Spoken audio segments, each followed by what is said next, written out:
আসসালামু আলাইকুম সুপ্রিয় এসএসসি শিক্ষার্থী বন্ধুরা, এআরএসএস একাডেমিতে তোমাদের সবাইকে স্বাগত।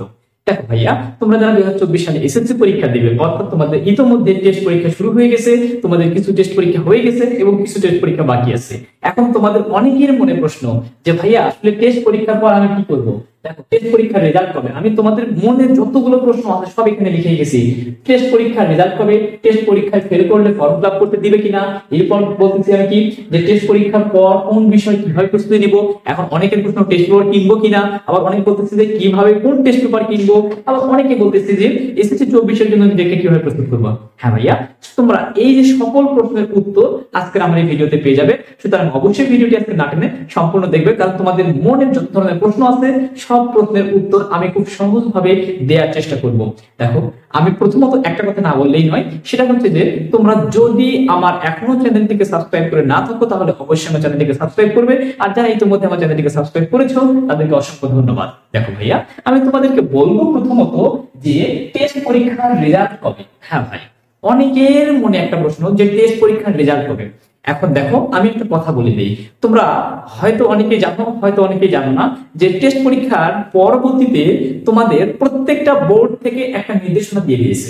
প্রত্যেকটা বোর্ড থেকে, প্রত্যেকটা শিক্ষা বোর্ড থেকে একটা নির্দেশনা দিয়েছে যে আগামী 26 তারিখ অর্থাৎ অক্টোবরের 26 তারিখের মধ্যে তোমাদের ফর্ম ফিল আপের টেস্ট পরীক্ষার রেজাল্ট দিতে হবে। অক্টোবরের 26 তারিখের মধ্যে তোমাদের টেস্ট পরীক্ষার রেজাল্ট দিতে হবে, এটা প্রত্যেকটা বোর্ড থেকে ঘোষণা দিয়ে দিয়েছে। হ্যাঁ, তাহলে অক্টোবরের 26 তারিখের মধ্যে, এখন বলতে পারো যে ভাইয়া তার মানে কি 26 তারিখে রেজাল্ট দেবে? না ভাইয়া, তোমার স্কুল আগেও দিতে পারে অথবা তোমার স্কুল পরেও দিতে পারে, তবে সেটা অবশ্যই 26 তারিখের মধ্যে। মোট কথা 26 তারিখ কিন্তু পার হবে না। সুতরাং তোমরা জানতেই পারতেছো বা বুঝতে পারতেছো যে তোমাদের টেস্ট পরীক্ষার রেজাল্ট প্রকাশিত হবে 26 তারিখের আগে। এখানে আরেকটা প্রশ্ন আমরা সংযোজন করতে পারি যে ভাইয়া ফর্ম ফিল আপ কবে থেকে শুরু হবে? হ্যাঁ, এখানে একটা জিনিস মনে রাখবে, ফর্ম ফিল আপ তোমাদের শুরু হবে আগামী 30 তারিখ থেকে। 30 অক্টোবর থেকে, অক্টোবরের 30 তারিখ থেকে তোমাদের ফর্ম ফিল আপ শুরু হবে। এখন কথা হতে পারে ভাইয়া ফর্ম ফিল আপে কত টাকা লাগবে, অনেক কিছু প্রশ্ন করতে পারে। তো এখানে আমি বলবো, দেখো ভাইয়া, ফর্ম ফিল আপে কত টাকা লাগবে এটা আসলে বলা বাহুল্য, কারণ তোমাদের বোর্ড কর্তৃক, শিক্ষা বোর্ড কর্তৃক একটা নির্দিষ্ট ফি থাকে। সেটা হচ্ছে সায়েন্সের জন্য মেবি 1760 টাকা, এরপরে আর্টস এর জন্য থাকে হচ্ছে 1400-1500 মতো, এরকম কমার্সের একটা নির্ধারিত ফর্ম ফিল আপ ফি থাকে। তো এটা আসলে বোর্ড নেবে। এখন বোর্ডের বাহিরে তোমার প্রতিষ্ঠান তোমার থেকে কিছু চার্জ নেবে, সেটা হচ্ছে তোমাদের মাসিক ফি নিতে পারে অথবা তোমাদের বিদ্যালয়ে একটু উন্নতির জন্য কিছু টাকা নিতে পারে, এটা চেয়ে ছাড়া নিয়ে থাকে। তবে আমি একটা গড় হিসাব দিই, সাধারণত তোমাদের টাকা লাগতে পারে 2500 টাকার মতো তোমরা ধরে রাখবা।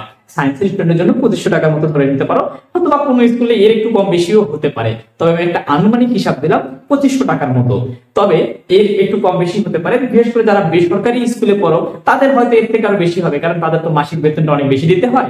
সুতরাং এটা তোমার স্কুলের উপর ডিপেন্ড অন, তোমার স্কুল কিভাবে কত টাকা নেবে সেটা তোমার স্কুলের উপর ডিপেন্ড। সুতরাং আমি এখানে না বলি, এখানে শুধু একটা জিনিস মনে রাখবে, তোমাদের যে বোর্ড ফিটা নির্ধারিত, বোর্ড ফি পরেও বা বোর্ড ফি বাদে অতিরিক্ত কিছু ফি তোমার স্কুল তোমাকে থেকে নিয়ে নেবে। আচ্ছা, সেটা আমার বিষয় না। এবার দেখো, আমি বলছি কি যে টেস্ট পরীক্ষায় যদি ফেল করি তাহলে কি বোর্ড পরীক্ষা দিতে অংশগ্রহণ করতে দিবে? হ্যাঁ ভাইয়া, মোস্ট ইম্পর্টেন্ট একটা প্রশ্ন। অনেক স্টুডেন্ট আছে যে টেস্ট পরীক্ষায় খারাপ করতেছো, ইতোমধ্যে যদি পরীক্ষা শুরু হয়ে গেছে, কেউ হয়তো পরীক্ষাতে ভালো দিচ্ছ, আবার কেউ হয়তো ভালো দিতে পারতেছো না, তার জন্য অনেক টেনশন। ভাইয়া আমার এটা ফেল হতে পারে, আমি এটা কি করতে পারি? ভাইয়া ফেল করলে আমি কি আদৌ পরীক্ষার হলে বসতে পারবো? তাদেরকে বলবো, ভাইয়া হ্যাঁ, তুমি পরীক্ষার হলে বসতে পারবে, তবে শর্ত সাপেক্ষে। কোন প্রতিষ্ঠান হয়তো তোমাকে বসতে দিতে চাইলেই না, এটাই স্বাভাবিক ব্যাপার, কারণ টেস্ট পরীক্ষা মানে তোমার একটা নির্বাচনী পরীক্ষা। তোমার ফলাফলের একটা চূড়ান্ত ফলাফল, চূড়ান্ত পরীক্ষায় বসার জন্য তোমার প্রিপারেশন কেমন সেটাকে একটা যাচাই করা হয়। সুতরাং তুমি যদি টেস্ট পরীক্ষায় এক সাবজেক্ট বা দুই সাবজেক্ট ফেল করে থাকো, তাহলে হয়তো তোমার প্রতিষ্ঠান তোমাকে কিছু শর্ত দিয়ে দিবে। হয়তো তোমার আব্বু আম্মুকে ডাকবে, ডেকে তারা কিছু শর্ত দিবে যে এই আপনার ছেলে বা আপনার মেয়ে এই পরীক্ষাতে এই সাবজেক্টে ফেল করছে, তাহলে বোর্ড পরীক্ষায় আমরা দিতে যাচ্ছি না। এখন হয়তো সেটা গার্জেনের সঙ্গে বসে কথা বলে তোমাকে পরীক্ষার হলে বসতে দিবে। তবে যদি এক দুই সাবজেক্টে ফেল চলে আসে, ব্যতিক্রমে বলা যায় না, যদি চলে আসে তাহলে ভাইয়া ঘাবড়ানোর কিছু নেই, তোমাকে টেস্ট পরীক্ষা বোর্ড পরীক্ষায় অংশগ্রহণ করতে দিবে। হয়তো কিছু শর্ত সাপেক্ষে, হয়তো কিছু একটু ফি মানে জরিমানা একটু নিতে পারে, টাকা নিতে পারে, সেটা তোমার প্রতিষ্ঠান কর্তৃক। তবে যদি ফেল করো এক সাবজেক্ট বা 2 সাবজেক্ট, তাহলে বোর্ড পরীক্ষায় অংশগ্রহণ করতে দেয়, সাধারণত দেয়। তবে উচিত নয়, এটা বোর্ড থেকে নির্ধারিত বা বোর্ডের নির্দেশনা অনুসারে এটা উচিত না। তবে শিক্ষা প্রতিষ্ঠান এমনটা খুব একটা করে না, কারণ তুমি একটা শিক্ষা প্রতিষ্ঠানে 5 বছর পড়তেছো ভাইয়া, তোমার প্রতি শিক্ষা প্রতিষ্ঠানের একটা ভালোবাসা আছে, এই জন্য শিক্ষা প্রতিষ্ঠানের স্যাররা কখন এটা করতে চায় না। তবুও আমি তোমাদেরকে সাজেস্ট করবো ভাইয়া, অন্তত পক্ষে পাস করার চেষ্টা করো। যাদের প্রিপারেশন খারাপ তারা অন্তত পক্ষে পাস করার চেষ্টা করো, কারণ ফেল করলে অনেক ঝামেলা পোহাতে হবে তোমাকে। সুতরাং অবশ্যই পাস করার চেষ্টা করো। এরপর দেখো আমি প্রশ্ন রেখেছি কি, যে টেস্ট পরীক্ষার পর কোন বিষয়ে কিভাবে প্রস্তুতি নেব। মোস্ট ইম্পর্টেন্ট একটা কথা, টেস্ট পরীক্ষার পর কোন বিষয়ে পড়বো, কিভাবে প্রস্তুতি নিব। আমার 9, 10 এর প্রস্তুতি ভালো না, বা আমার টেস্ট পরীক্ষা ভালো হয়নি, তাহলে আমি এখন কিভাবে প্রস্তুতি নিব। ভাইয়া এই যে কিভাবে প্রস্তুতি নিব, এই কথাটা আসলে ডিপেন্ড করে কোন টাইপের স্টুডেন্ট তুমি। আমি প্রথমত বলবো, যারা খুব ভালো স্টুডেন্ট বা মোটামুটি ভালো স্টুডেন্ট, যে তোমাদের বোর্ডের বেসিক টার্মগুলোর বা বেসিক যে টপিকগুলো, এগুলো নিয়ে তোমাদের কোনো সমস্যা নাই। বোর্ড বই থেকে বেসিক যে টপিকগুলো আছে, সেই টপিকগুলো যদি তোমাদের কোনো সমস্যা না থাকে, তাহলে তুমি একটা কাজ করতে পারো, তুমি এই যে টপিকগুলো আরেকবার রিভাইজ করে তোমার হচ্ছে টেস্ট পেপার কিনতে পারো, অথবা টেস্ট পেপার ছাড়াও সাপ্লিমেন্ট বা গাইড থেকে বেশি বেশি বোর্ড প্রশ্ন সমাধান করতে পারো। যদি তোমাদের বেসিক টার্ম অর্থাৎ বইয়ের বেসিক টপিকগুলো ভালোভাবে বুঝে বুঝে পড়া থাকে, আর যাদের এটাও করা নাই, হয়তো 9, 10 ফাঁকিবাজি করে আসছো, তাদেরকে বলবো ভাইয়া এখন আর ফাঁকিবাজি করো না, তাহলে টেস্ট পরীক্ষার পরে কিন্তু পস্তাইতে হবে। দেখো, তো যারা আসলে 9, 10 এ ভালো মতো পড়নি বা টপিক গুলো পড়া নাই, আমি তাদের জন্য বলবো প্রথমত তুমি আগে টপিক গুলো বুঝে পড়ো। এখন যেহেতু সময় কম, তুমি চেষ্টা করো একটা বইয়ের সম্পূর্ণ একটা বইয়ের কিছু অধ্যায়কে সিলেক্ট করে নিতে। মনে রাখবে, সম্পূর্ণ বই পড়েই যে ভালো রেজাল্ট মানে করতে হবে এমনটা নয়। বই থেকে কিছু অধ্যায়কে বাদ দিয়েও এ প্লাস পাওয়া সম্ভব, সেটা তোমাকে টার্গেট করতে হবে। কোন বইয়ের জন্য কোন কোন অধ্যায় পড়বো, কোন কোন অধ্যায় বাদ দিব, এটা তোমাকে খুঁজে বের করতে হবে। আর তোমার যদি খুঁজে বের করতে না পারো, তাহলে সমস্যা নাই, আমার প্রত্যেকটা বিষয়ের উপরে সাজেশনমূলক ভিডিও আপলোড করা আছে। কোন অধ্যায় থেকে প্রশ্ন হবে, কোন অধ্যায় থেকে প্রশ্ন হবে না, কোন অধ্যায় থেকে প্রশ্ন কিভাবে হবে, এরকম সব তোমাদের প্রশ্ন এবং সব বইয়ের বা সব সাবজেক্টের উপরে ভিডিও আপলোড করা আছে, সাজেশন ভিডিও আপলোড করা আছে। অবশ্যই সাজেশন ভিডিওগুলো দেখে নিবে। মনে রাখবে, সেই সাজেশন ভিডিওগুলো আমার এসএসসি 24 নামে একটি প্লেলিস্ট ফোল্ডার আছে, সেই প্লেলিস্ট ফোল্ডারে গেলেই তোমরা সবগুলো সাবজেক্টের উপরে সাজেশনের ভিডিও পেয়ে যাবে। কোন অধ্যায়গুলো পড়বে, কোন টপিকটা পড়বে, কোন টপিকটা কিভাবে পড়বে, এই প্রস্তুতির বিষয়টা আমি আমার সবগুলো সাজেশনমূলক ভিডিওতে বলে দিয়েছি। এবার কথা হচ্ছে, তুমি আগে অধ্যায় বেছে নাও। অধ্যায় বেছে নেওয়ার পরে তুমি কি করবে, অধ্যায় বেছে নেওয়ার পরে তোমাকে টপিক সিলেক্ট করতে হবে। মনে রাখবে, একটা অধ্যায় থেকে সব টপিকের উপরেও কিন্তু প্রশ্ন হয় না। কিছু টপিক আছে যে টপিকগুলো বারবার ঘুরে ফিরে বারবার প্রশ্ন আসতেছে, সুতরাং অবশ্যই সেই টপিকগুলো আগে খুঁজে বের করার চেষ্টা করবা। এরকমও ভিডিও আমার ওই প্লেলিস্টেই পেয়ে যাবে তুমি।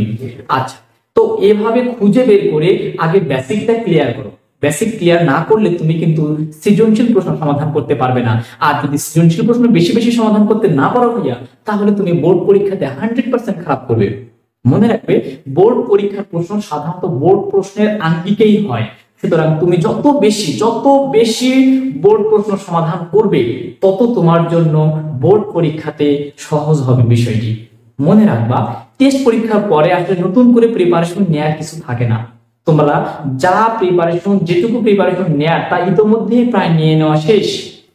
তো তবুও যাদের একটু প্রিপারেশনে ঘাটতি আছে, তারা খুব তাড়াতাড়ি টেস্ট পরীক্ষার পরে আমি তাদেরকে বলবো যে হাইস্ট 10 থেকে 15 দিনের মধ্যে তুমি আগে এই বেসিক টপিকটা শেষ করো, এবং তখন থেকে তুমি বোর্ড প্রশ্ন সমাধান করতে শুরু করে দাও। এরপরে কথা হচ্ছে ভাইয়া, অনেক স্টুডেন্ট আমাকে প্রশ্ন করে থাকে যে ভাইয়া টেস্ট পেপার কিনবো কি, বা টেস্ট পেপার কিনলে আমি কোন টেস্ট পেপারটা কিনবো। মনে রাখবে ভাইয়া, টেস্ট পেপার কিনবে কিনা আমি তোমাদেরকে বলবো, যদি তোমাদের বেসিক টার্ম ক্লিয়ার থাকে, প্রত্যেকটা অধ্যায়ের প্রত্যেকটা বইয়ের বেসিক টার্ম গুলো ক্লিয়ার থাকে, তাহলে তুমি টেস্ট পেপার কিনে বেশি বেশি টেস্ট প্রশ্ন সমাধান করো, তোমার জন্য বেস্ট হবে। যে কোনো একটা টেস্ট পেপার কিনতে পারো। আমি বলবো না যে তুমি পাঞ্জেরি কিনো, আমি বলবো না তুমি লেকচার কিনো, বা আমি বলবো না তুমি আলফাতা বা অন্যান্য প্রকাশনের বইগুলো কিনো। তুমি যেটা মন চায় যে কোনো একটা বই তুমি কিনে নিতে পারো, সবগুলো বই আসলে ভালো। লেকচার বা পাঞ্জেরি বা আদার্স যে প্রকাশনীগুলো আছে সবাই ভালো মানের বই বের করে। সুতরাং তুমি যে কোনো একটা টেস্ট পেপার কিনে নিতে পারো। টেস্ট পেপার কিনে নিয়ে তোমরা কি করবে ভাইয়া, দেখো প্রথমত আমি বলবো তুমি আগে বোর্ড প্রশ্ন সমাধান করো। বোর্ড প্রশ্ন তুমি যদি বোর্ড প্রশ্ন সমাধান শেষ করে তোমার টাইম থাকে, তাহলে আমি বলবো তুমি দেশের বা বাংলাদেশের শীর্ষস্থানীয় যে স্কুলগুলো আছে সেই স্কুলগুলোর প্রশ্ন সমাধান করো। যেমন রাজপুতরা মডেল কলেজ বা তোমার হচ্ছে রাজপুতরা মডেল স্কুলগুলো, তারপরে হচ্ছে ঢাকাতে ভিকারুল ন্যাশনাল ইসলাম কলেজ, এই যে ভালো ভালো স্কুলগুলো, বড় বড় মাপের স্কুলগুলো, অথবা গার্লস ক্যাডেট কলেজ বা ক্যাডেট কলেজ, এই ক্যাডেট কলেজের প্রশ্নগুলো সমাধান করো। কারণ এগুলোতে স্যাররা কি করে থাকে, প্রশ্নটা একটু কঠিন করে থাকে। এখন তুমি যদি কঠিন প্রশ্ন সমাধান করতে পারো, তাহলে দেখবে ভাইয়া তোমার বোর্ড পরীক্ষাতে সহজ প্রশ্নগুলো খুব সহজে সমাধান করতে পারবে। সুতরাং তবে তুমি বোর্ড প্রশ্নটা আগে সমাধান করবে, যদি তোমার সময় পাও বা সময় থাকে তবেই তুমি স্কুলের প্রশ্ন সমাধান করবে। আমি তোমাকে প্রথমত বলবো তুমি আগে বোর্ড প্রশ্ন সমাধান করবে। এখন কত পর্যন্ত বোর্ড প্রশ্ন সমাধান করবে খুব ভালোভাবে মনে রাখবে। দেখো 23 সালের জন্য তোমার বোর্ডে তোমাকে আগে দেখতে হবে যে 23 সালে তোমার বোর্ডে একটা অধ্যায়ের উপরে কোন প্রশ্নটা আসছে, কোন টপিকের উপর প্রশ্নটা আসছে। সেই টপিকের প্রশ্ন হয়তো 24 সালে আসবে না বা আসার সম্ভাবনা খুবই কম। তাহলে তুমি কি করবে, 23 সালে তোমার বোর্ডে যে প্রশ্নটা চলে আসছে সেই প্রশ্নটাকে তুমি বাদ দিয়ে বাকি যতগুলো বোর্ড আছে 23 সালের প্রশ্নগুলো সমাধান করবে। এরপর 22 এর প্রশ্ন সমাধান করবে। যেহেতু 22, 21 এগুলোতে শর্ট সিলেবাস ছিল, 23 এগুলোতে শর্ট সিলেবাস ছিল, তাই আমি বলবো কি ভাইয়া তুমি যেহেতু তোমরা করোনার পরে ফুল সিলেবাসে পরীক্ষা দিচ্ছ, তাহলে তোমাদের উচিত হবে ফুল সিলেবাসের উপরে প্রশ্ন সমাধান করা।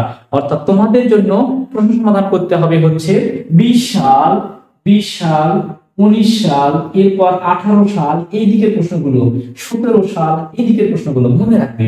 20 সাল, 19, 18, 17, 16 এই দিকের প্রশ্নগুলো ফুল সিলেবাসের উপরে ছিল। সুতরাং অবশ্যই তোমরা ফুল সিলেবাসের উপরে প্রশ্নগুলো বেশি বেশি সমাধান করবে। এছাড়াও যে সাম্প্রতিক সময় যে প্রশ্নগুলো আসতেছে 23-এ, 22-এ, 21-এ যেগুলো আসতেছে সেগুলো অবশ্যই সমাধান করবে।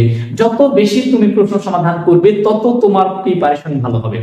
খুব ভালোভাবে মনে রাখবে, যত বেশি পড়বে, যত বেশি বোর্ড প্রশ্ন সমাধান করবে, তত তোমার প্রশ্ন বা ওই অধ্যায়টা সম্পর্কে ভালো একটা ধারণা চলে আসবে এবং তুমি বোর্ড পরীক্ষাতে অবশ্যই ভালো করবে। তাহলে এভাবে তুমি আগে বোর্ড প্রশ্নগুলো সমাধান করো। এরপর এমসিকিউর জন্য কি করবে, এমসিকিউর জন্য আমি তোমাকে বলবো তুমি আগে বইটা একবার হলো রিডিং করো। বইটা রিডিং করার শেষে তুমি বোঝো না বোঝো, বইটা রিডিং করার শেষে তুমি কোনো গাইড বা টেস্ট পেপার থেকে বেশি বেশি এমসিকিউ সমাধান করো। সেটাও অবশ্যই বুঝে যেগুলো জ্ঞানমূলক আছে সেগুলো মুখস্থ করো, আর যেগুলো জ্ঞানমূলক না বা তোমার হচ্ছে প্রয়োগমূলকের মতো সেগুলো তুমি একটু বুঝে এমসিকিউ গুলো পড়ার চেষ্টা করো। তাহলে দেখবে এমসিকিউ নিয়ে আর কোনো সমস্যা হবে না। এবার দেখো তোমাদের মনে আরেকটা প্রশ্ন হতে পারে যে এসএসসি 24 এর জন্য নিজেকে কিভাবে প্রস্তুত করবো। ভাইয়া এই প্রশ্নের উত্তরে আমি প্রথমত বলবো তুমি নিজেকে সান্ত্বনা দাও, নিজেকে আগে ঠিক করো। অনেক স্টুডেন্ট আছে টেস্ট পরীক্ষায় খারাপ হওয়ার কারণে একদম ভেঙে পড়বা যে ভাইয়া আসলে আমি কিভাবে প্রস্তুতি নেবো, কিভাবে আমি বুঝতে পারতেছি না, আমার টেস্ট পরীক্ষা খারাপ হয়েছে, আমার ফেল আসতে পারে, আমি কি বোর্ড পরীক্ষা দিতে পারবো। ভাইয়া এই প্রশ্নগুলো আমি কিন্তু ইতিমধ্যে বলে আসছি এবং তোমাদের অ্যান্সার দিয়ে দিয়েছি। এখন কথা হচ্ছে তুমি কি আগে মানসিকভাবে প্রিপেয়ার্ড হতে হবে। প্রথম কাজ হচ্ছে তোমাদের মানসিকভাবে প্রিপেয়ার্ড হতে হবে। যদি তুমি মানসিকভাবে ভেঙে পড়ো ভাই, তাহলে কিন্তু তোমার দ্বারা বোর্ড পরীক্ষাতে ভালো করা সম্ভব নয়। মনে রাখবে বোর্ড পরীক্ষাতে ভালো রেজাল্টের জন্য মানসিক প্রস্তুতিটা সব থেকে বেশি গুরুত্বপূর্ণ, প্রায় 50% আমরা বলতে পারি। পরীক্ষার হলে বসা পর্যন্ত, পরীক্ষা দেয়া পর্যন্ত মানসিক প্রস্তুতিটা ঠিক থাকতে হবে, মানসিকভাবে ভেঙে পড়া যাবে না। সুতরাং অবশ্যই আগে মানসিকভাবে ঠিক হবে। নিজেকে কিভাবে ঠিক করবে, তুমি এটুকু মাথায় চিন্তা আনবে যে ভাইয়া আমি যা পড়ছি আমার তো মনে হয় আমার প্রিপারেশন ভালো না। ভাইয়া আমি তোমাকে বলবো তুমি এটুকু ভাববে যে তুমি যেমন ভাবতেছো তোমার প্রিপারেশন ভালো না, বাংলাদেশে প্রায় ম্যাক্সিমাম স্টুডেন্ট তোমার জায়গায় অর্থাৎ তোমার পজিশনে যে স্টুডেন্ট গুলো আছে তার প্রায় ম্যাক্সিমাম স্টুডেন্টের চিন্তা এখন এটাই, আমার প্রিপারেশন তো ভালো নয়, অনেকের প্রিপারেশন হয়তো আমার থেকে ভালো বা অন্যের প্রিপারেশন আমার থেকে ভালো, আমি কিভাবে করবো। ভাই আমি তোমাকে বলবো সবার মন মানসিকতা বা সবার মাথায় এখন একই চিন্তা, আমার প্রিপারেশন ভালো নয়, আমার থেকে অনেক ভালো প্রিপারেশন আছে। ভাইয়া আমি এই জন্য তোমাদেরকে বলবো তুমি এটুকু মাথায় রাখবে যে তুমি যা পড়ছো, তুমি যেটুকু পড়ছো, তুমি যেভাবে পড়তেছো এটাই সর্বোচ্চ।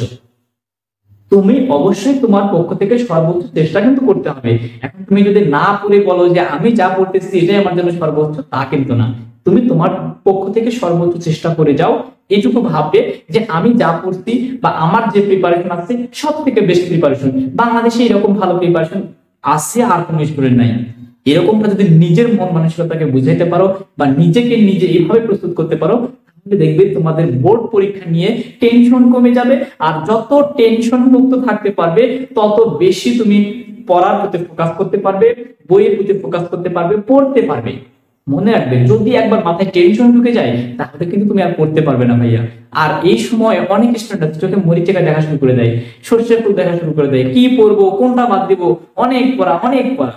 প্রথমত আমি বলবো যে আগে তোমাকে মানসিকভাবে প্রস্তুত হতে হবে। মানসিকভাবে যদি প্রস্তুতি নিতে পারো তাহলে অবশ্যই তুমি বোর্ড পরীক্ষাতে ভালো করবে।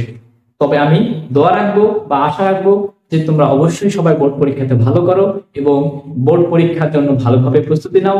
ভাইয়া এখনো সময় আছে, তুমি যদি এখনো ভালোভাবে পড়ে থাকো বা প্রিপারেশন নেওয়ার চেষ্টা করো তাহলে বোর্ড পরীক্ষাতে অনেক ভালো করবে, অনেক ভালো করবে। বিশ্বাস রাখো, পড়ো। ধন্যবাদ।